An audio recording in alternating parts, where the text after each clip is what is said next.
Good historical day to each and everyone. I am Precious Maglambayan, taking Bachelor of Secondary Education, major in Science from Pangasinan State University or Daneta City Campus.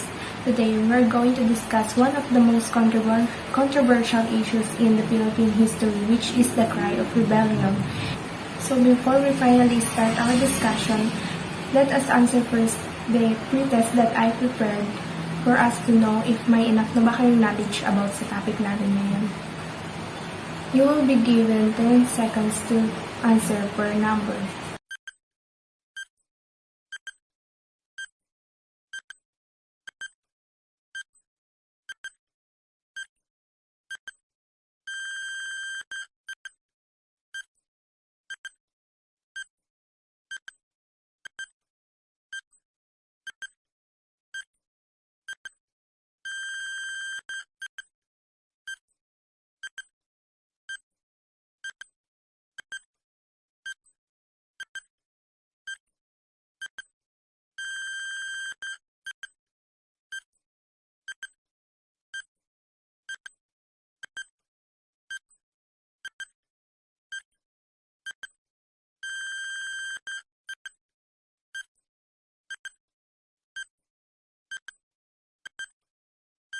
Now, let's move on to our discussion.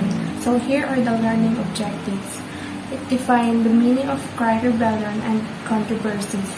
And it identifies the dates and the places of the cry. So what is the first cry? The first cry or unang sigaw in Filipino does not literally mean a cry or shout.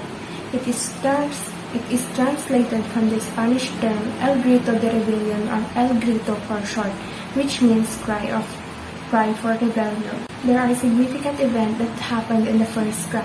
First, the tearing of cedula, which was accompanied by patriotic shouts, Viva la Independencia Filipina. How did the first cry started?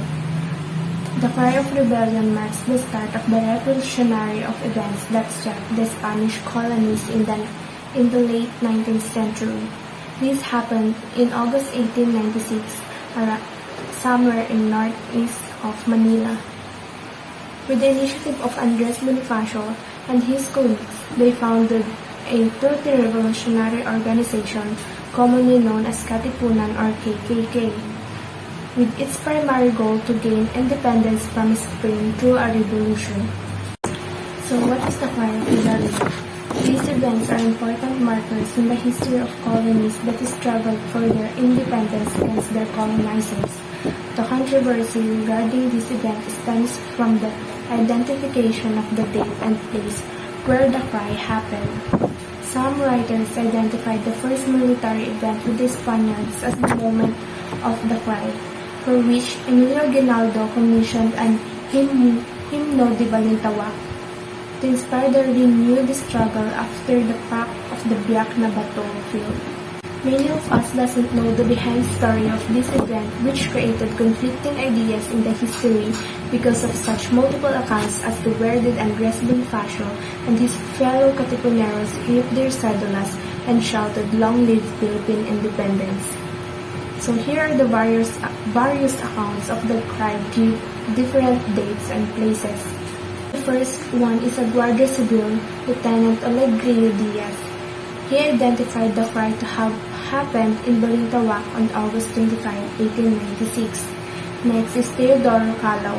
Teodoro Calao wrote in his 1925 book entitled The Filipino Revolution that cry took place during the final week of August 1896 in Kangkong, Balintawak. Next is Santiago Alvarez. Santiago Alvarez, a Katipunero and son of Mariano Alvarez, was also the leader of Magdiwang faction in Cavite. He stated that in 1927, the cry happened at Bahay Toro, now in Quezon City, on August 24, 1896. Next is Pio Valenzuela. Dr. Pio Valenzuela was the only eyewitness who accounted that the cry happened in Pugad, Lawin. He is a member of the Katipunan and also an acquaintance of Andres Bonifacio. He declared in 1948 that the event took place on August 23, 1896 in Pugad, Lawin. Next is historian Gregorio Saide identified the cry to have happened in Balintawak on August 26, 1896. Next is Teodoro Agoncillo. Based on Teodoro Agoncillo, the cry of rebellion happened at Pugadlawin on August 23, 1896.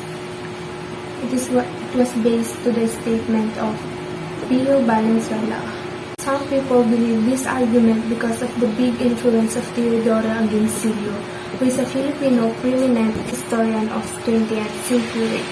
According to Teodoro Agoncillo, in his book Revolt of the Masses 1956, it was at Pugadlawin, the start house and yard of Juan Ramos, son of Melchor Aquino, where over 1,000 members of Katipunan met and carried our considerable debate and discussion on August 23, 1896.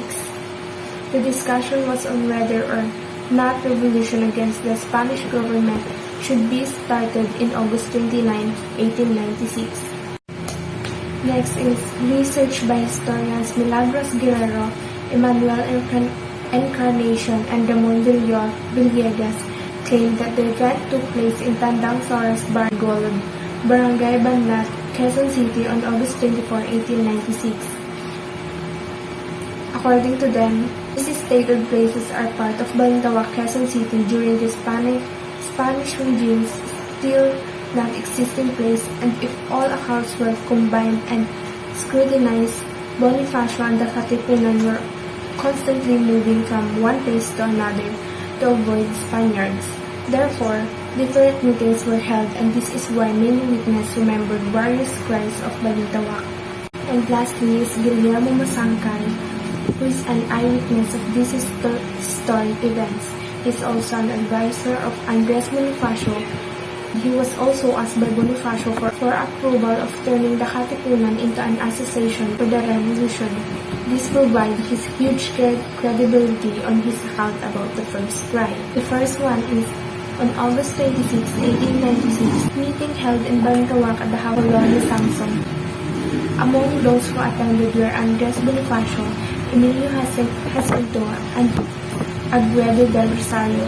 Second, at 9 a.m. on August 26, meeting was opened with Andres Bonifacio presiding and Emilio Jacinto acting as secretary. The purpose was to discuss when uprising was to take place. Third is Andres Bonifacio argues with the older leaders about starting the revolt too early and leaves. Fourth, Andres Bonifacio, upon leaving the meeting, gave a fiery speech about the people shouted revolt. Fifth, after the speech, they all tear their cedulas or tax certificate. Sixth, after the pledge and tearing of cedulas, Andres Bonifacio returned to the session hall and informs the leader of what took place outside. Seventh, despite their differences, they all voted for revolution and outside. The people shouted, "Long live the Philippines!" And lastly, at 5 p.m., while the gathering at Balintawak were celebrating, guards up in the trees gave a warning that the Spaniards were coming. Andres Bonifacio then led them to prepare for attack by the civil guards. So among the different versions of the first cry, the cry of Balintawak and Pugadlawin is the most famous and debatable because of the repetition of the historians who wrote it according to these sources. So before we finally end this discussion, here is a quote. So dito na nagtatapos ang ating discussion, and thank you for listening.